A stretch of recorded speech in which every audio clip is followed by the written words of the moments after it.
Coming up, we've got sea turtles, markets, and a very special lunch with St Martin's locals.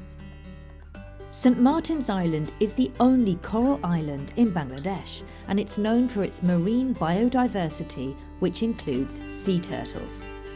On this evening, I met Aziz and Kader, who work for the Coastal Area Resource Development and Management Association to protect the turtles. This is brilliant. I'm with Aziz now, and I wanted to meet him because he has worked since 2006 on the preservation of sea turtles here, of which there are 3 different types that come to the island.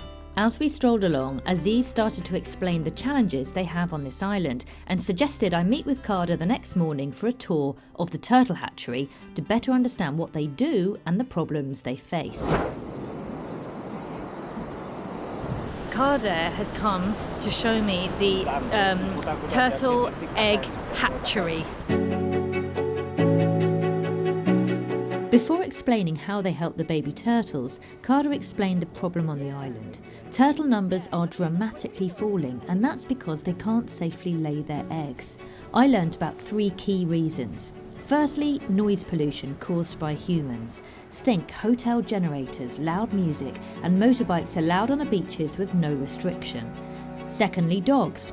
With their numbers increasing and without protection on certain beaches, turtles are unlikely to come and lay their eggs. If they do manage it, the baby turtles face being eaten whilst they try to get back to the sea. And thirdly, plastics and rubbish. Tourists are causing a huge issue, dropping litter everywhere. Talking to Aziz and Kader, their dream would be to try and get people on side and understanding the issues and seeing whether they can educate people to stop dropping litter. So just to give you an idea of numbers, Aziz yesterday was saying that they tracked 100, they put like little trackers on 100 baby turtles recently to see how many of them survived. Can you imagine how many survived out of 100? Just 1. I wanted to find out what Kader's role in all of this was about, and it's pretty epic. He explained that turtles lay their eggs at night, so if someone spots a turtle coming up onto the beach, he goes and waits patiently, watching for its location. The minute it's finished laying its eggs and has returned to the sea, he swiftly goes to collect those eggs and brings them to the hatchery where they can be protected. Inside there are 10 eggs, just 10 eggs. 10 pieces in there. He explained that you dig a hole in the sand up to your elbow and pop the eggs in. Basically, it can take, I think, between 45 and 60 days for the eggs to hatch. And they check them every morning. They don't, obviously, like if they did hatch, then they would just run out. Kader has explained to Ahmet that when the eggs hatch, if they happen to be there and see them hatching and they haven't already run into the sea, then sometimes they collect them and they put them in this little pond just to give them a couple of days to get a bit stronger.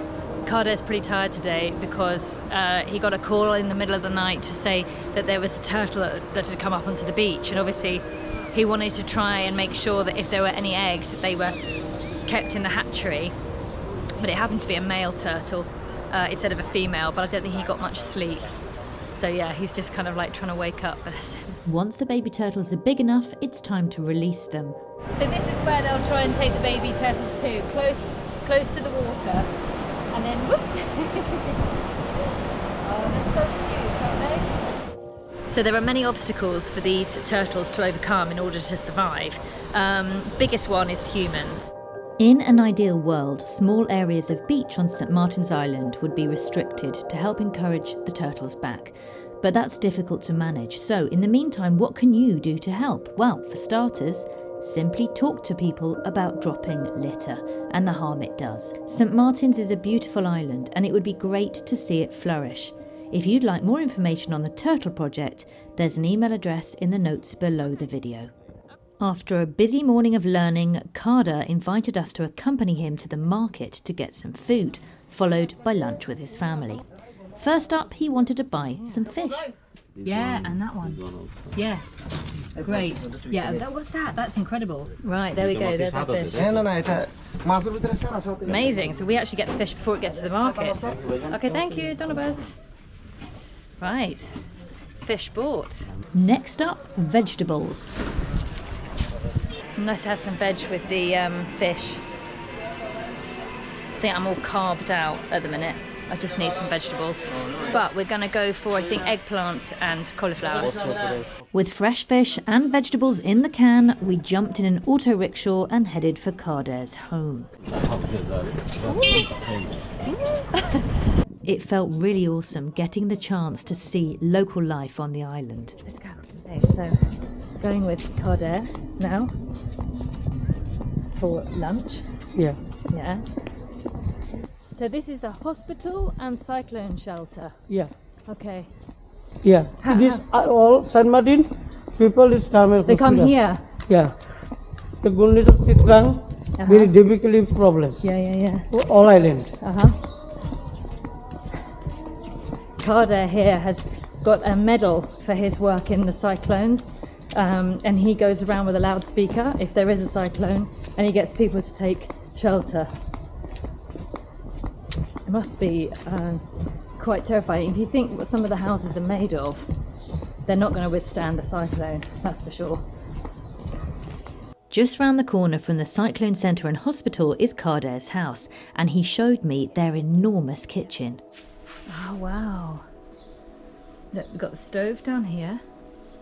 Gosh, there. Firewood above it. Pots and pans get washed over there. And then here, they've got their cooking station. It's nice. It's big. It's a big kitchen. It's a big kitchen. Ah, it's a sewing machine. Yeah. Sewing machine. Yes, I see. Sewing. Ah, wow, look at that. Gosh, beautiful. Now, I'm not allowed to film his family, which is fine, because they're very traditional. And they're so traditional, in fact, that Amit isn't allowed to come into this area because he's male. Probably quite nice for Amit. He waited on a chair the other side of the fence and got a break from me. And so I'm here, which is great, and I'm seeing what they're doing. But I just have to film around them carefully. So I'm chatting with Kader to understand how his family live here. There's 17 members of his family. So they live in the house, yeah, and then this is their lovely outdoor kitchen. In order to show you the cooking, it was agreed I would film close-up shots or shots from behind someone's head. Thank you. Good. Right, the wood's coming in to boost the fire. Whilst the fire got hot, the fish was chopped up and brought in ready to be marinated and the herbs and spices prepared. The fish looks really good. It's been marinated and now it's going in. We were going to have fried pomfret and the sea coral was going to be part of a cauliflower curry. I'm sitting here and I can hear the women in the kitchen grinding the herbs and the spices and the chilli, doing a little bit of washing up. Once the fish was going, it was time to get the vegetables ready.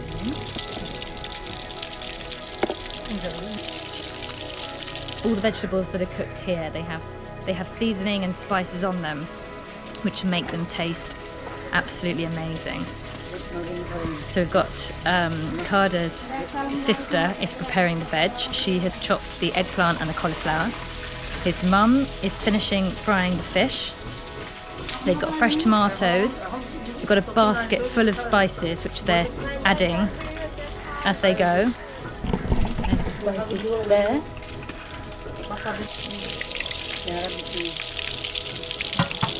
Next up came one of my favourite things from Bangladesh. I don't know what it's called. These guys just call it red leafy in English, but I'm not sure. Maybe you guys can let me know what it is. Maybe I can get it in the UK, I don't know. I don't recognise it. I love the colour of it, the red stalks and the green leaves. Look at that. Garlic, these leaves.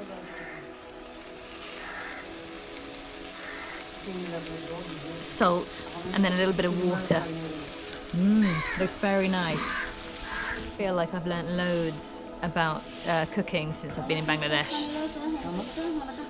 Everything they do is, everything they do and they cook is from natural raw ingredients. So it's great. I've been able to see it from start to finish. There's certainly no packet mixes here, that's for sure. Kader was saying they like to cook outside because then obviously all the smoke just goes up and out. But they do have the indoor kitchen, obviously for when, I guess it's the monsoon, places, times of the year where you can't cook outside.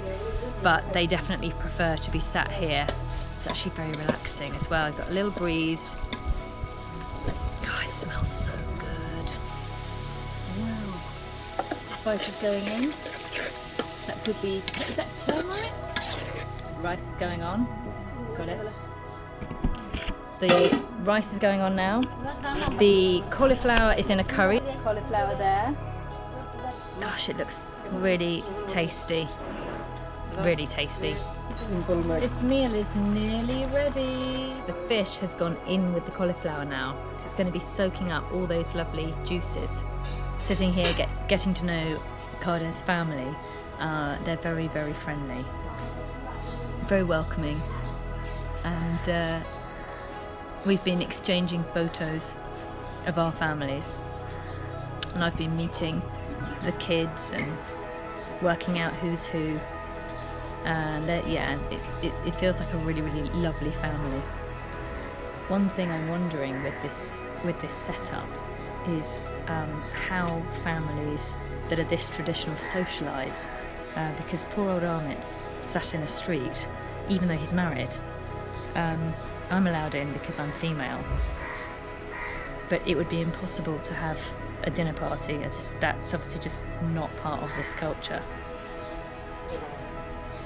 Whereas if you go to other families in Bangladesh, you get more of a mix, of men and women. So it's quite interesting to experience something different. Finally, food was ready, and you know what? It looked absolutely delicious. Now, coming from a completely different culture, I didn't know what was going to happen with Amit. Would he be allowed to eat with us? However, he was. Very kindly, they've set a table for Amit and I to sit and enjoy the food, and it's beautifully presented. We both tucked in, and every single dish looked absolutely amazing. It was hard to know what to choose, so we chose a bit of everything. Wow, look at that. And then, here we go. Wonderful. I'm going to try the pomfret fish first, this one here. Sure to do it. There we go. Right, with a bit of the red leaf. Here we go. Right, you ready?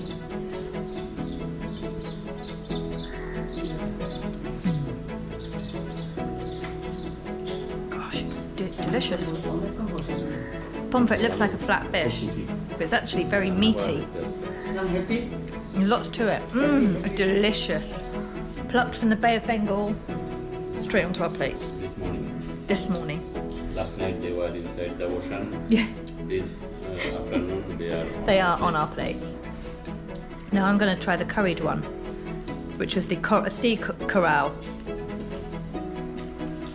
with the cauliflower. Yeah. Let's give it a whirl.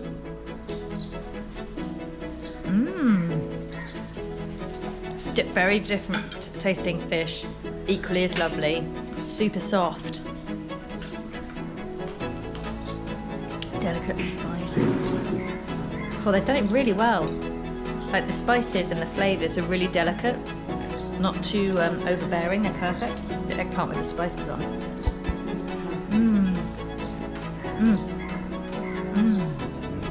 Oh, I like that.